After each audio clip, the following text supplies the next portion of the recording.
कल्पना कीजिए एक पल में आपका पूरा परिवार, आपका आपका पूरा जीवन एक विनाशकारी बाढ़ में आपकी आंखों के सामने बह जाता है। हम्म। आप एकदम असहाय हैं, पानी की लहरों में डूब रहे हैं और और अगले ही पल आप पाते हैं कि ये सब हुआ ही नहीं। कुछ भी नहीं। आप ठीक वहीं खड़े हैं जहां आप कुछ मिनट पहले थे और कोई आपसे पूछ रहा है, पानी कहाँ है, मुझे प्यास लगी थी। ये एक ऐसा अनुभव है जो किसी को भी हिला कर रख देगा। मतलब आपकी जो असलियत है उसकी पूरी नींव पर ही सवाल उठ जाता है। और यही अनुभव देवर्षि नारद का हुआ था जब वो भगवान विष्णु के लिए बस एक गिलास पानी लेने गए थे। जी। आज हमारे सामने जो स्रोत है वो इसी प्राचीन कथा के जरिए माया के रहस्य को समझने की कोशिश करते हैं।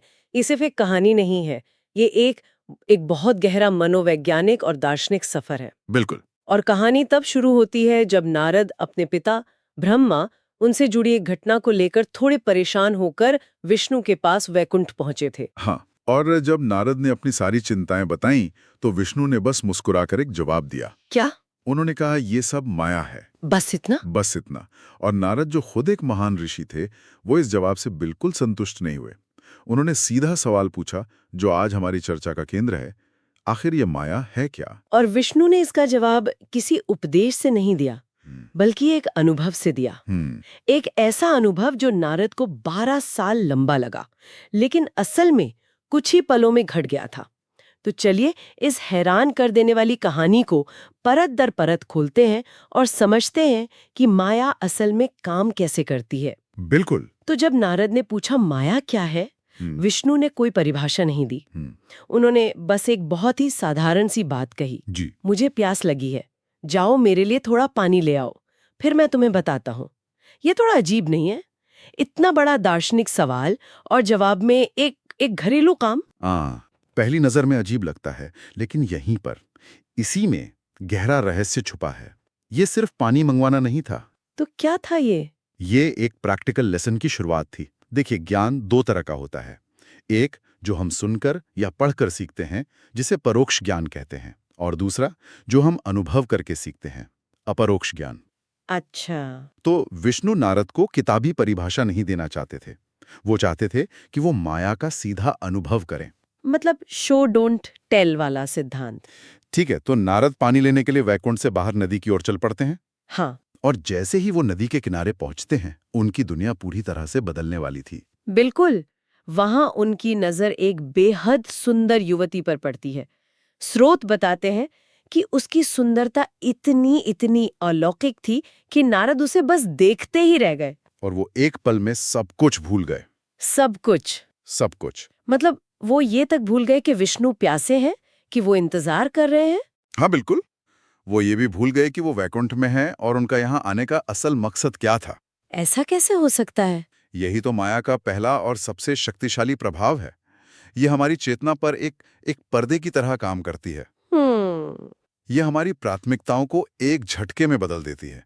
जो चीज कुछ पल पहले सबसे जरूरी लग रही थी, जैसे विष्णु का आदेश, वो पूरी तरह से गायब हो जाती है और एक नई, बहुत तीव्र इच्छा उसकी जगह ले लेती है। आज के जमाने में शायद इसे एक जबरदस्त डिस्ट्रैक्शन कहेंगे। कह सकते हैं, लेकिन ये उससे कहीं ज्यादा गहरा है। तो वो उस युवती की सुंदरता में ऐसे खोए कि उन्होंने वहीं उससे विवाह कर लिया और नदी किनारे रेत पर ही अपना घर बना लिया। जी, एक पल में एक देवर्षि एक गृहस्थ बन गए। ये तो किसी सपने जैसा लगता है। और माया हमें यही विश्वास दिलाती है कि सपना ही हकीकत है। ये कहानी हमें दिखाती है कि कैसे एक तीव्र सेंसोरियल एक्सपीरियंस, मतलब इंद्रियों का अनुभव, हमारे बड़े से बड़े बौद्धिक या आध्यात्मिक लक्ष्यों पर हावी हो सकता है। नारद का सारा ज्ञान, उनकी तपस्या, सब कुछ उस एक पल के आकर्षण के सामने फीका पड़ गया। और ये सिर्फ एक पल का आकर्षण नहीं था। कहानी आगे बढ़ती है और साल बीतते जाते हैं। कई साल। नारद का परिवार बढ़ता है, उनके बच्चे होते हैं, फिर पोते पोतियां होती हैं। वो एक खुशहाल पारिवारिक जीवन जी रहे थे। स्रोत कहते हैं कि ये घर परिवार है, उनकी दुनिया बन गया था, उनका ब्रह्मांड। बिल्कुल। और ये कहानी का सबसे महत्वपूर्ण हिस्सा है, क्योंकि ये हमें आसक्ति, मतलब अटैचमेंट की अवधारणा से मिलवाता है। आसक्ति।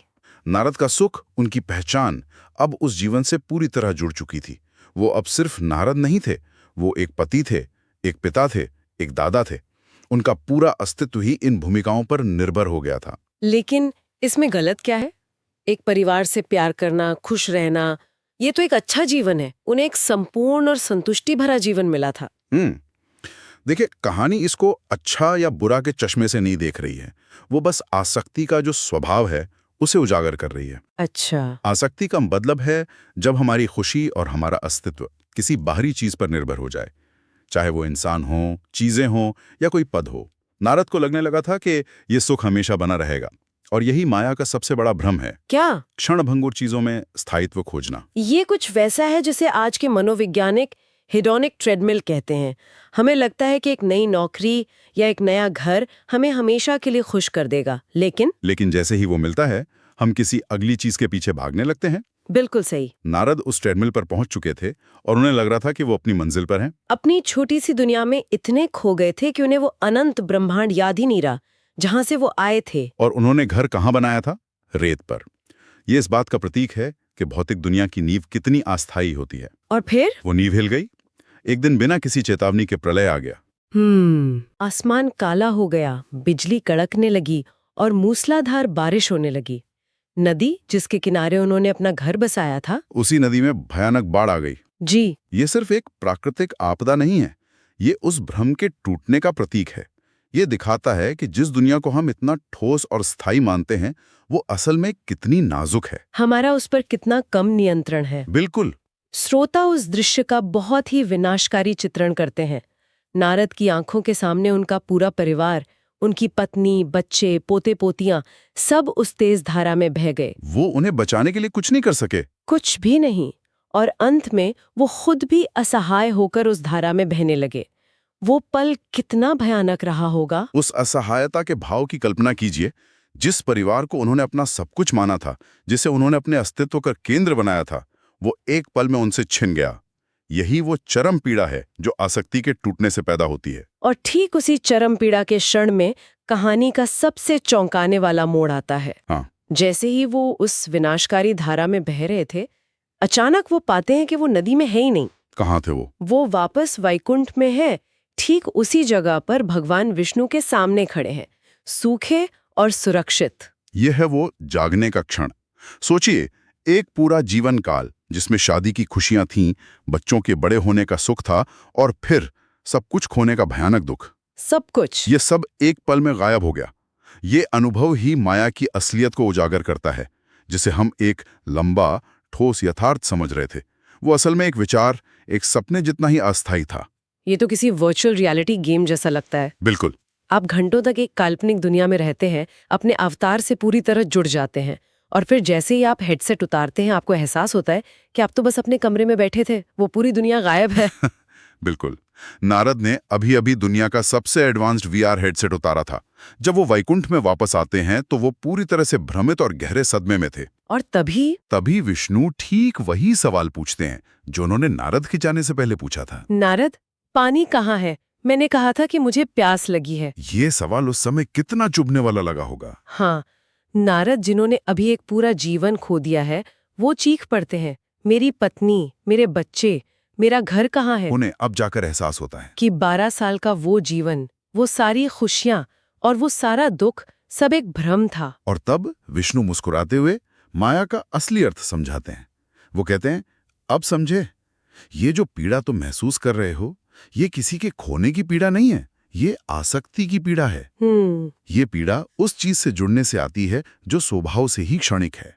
विष्णु इसकी तुलना उनके पिता ब्रह्मा के अनुभव से भी करते हैं, जिन्होंने शत्रुपा के भौतिक रूप के प्रति आसक्ति विकसित कर ली थी। हाँ, ये दिखाने के लिए कि माया किसी को भी अपने प्रभाव में ले सकती है, चाहे वो कितना भी बड़ा ज्ञानी क्यों ना हो। अच्छा। और विष्णु आगे बताते हैं कि माया हमें भ्रमित करती है।